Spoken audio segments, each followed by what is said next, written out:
Hello and welcome back to Storytime with Mr. Dent. Today's story is The Lion Inside by Rachel Bright, and this is a story all about confidence and self-esteem and learning that no matter what you put your mind to, doesn't matter whether you are big or small, if you work at it enough, you can learn how to do something too or achieve whatever you want to achieve.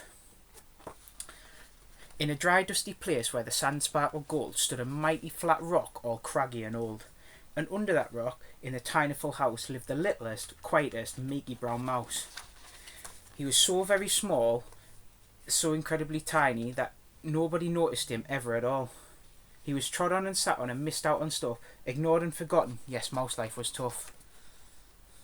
Meanwhile, far above, on top of the rock, times were quite different at Lion o'clock.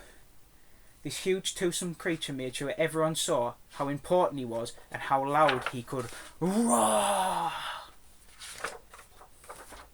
He was head of the pack, he was shouty and tough. He loved showing the crowd he was made of strong stuff.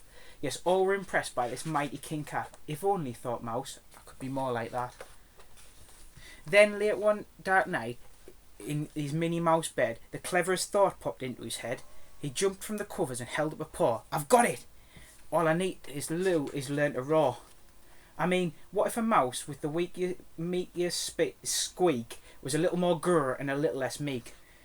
Well, still be the smallest, fuzziest brown mouse, but he'd be able to make friends and join in, and life would be nice. Yes, thought the mouse, I must find out how. I will learn how to roar, and I will do it now.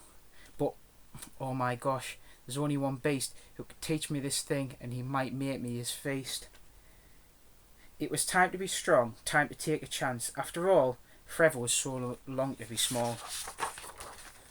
So he made himself brave, thought like a winner. He set off to the top, hoping not to be dinner. It felt like the scariest thing he could do. But if you want things to change, the first thing you've got to change is you. The further he climbed, the closer he got to the slumbering lion reclined on the top. Then, at last, as he stood on his tippy toes, he found himself suddenly nose to nose. Pardon me, wake up, Mr. Lion. You've got company.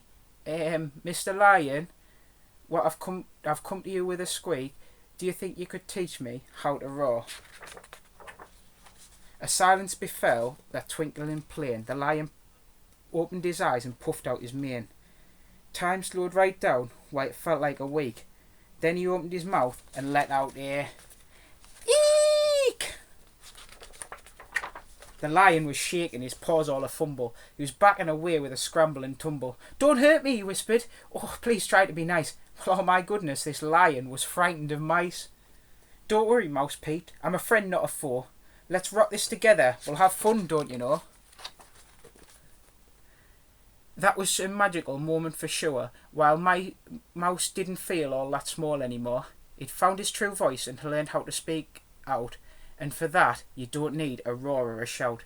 And for that day and always, the two were a pair. They both liked the rock better now that the rock was to share. The mouse, while still little, felt big in his head, and the lion still roared, but with laughter instead. Yes, that day they both learned that no matter your size, we all have a mouse and a lion inside.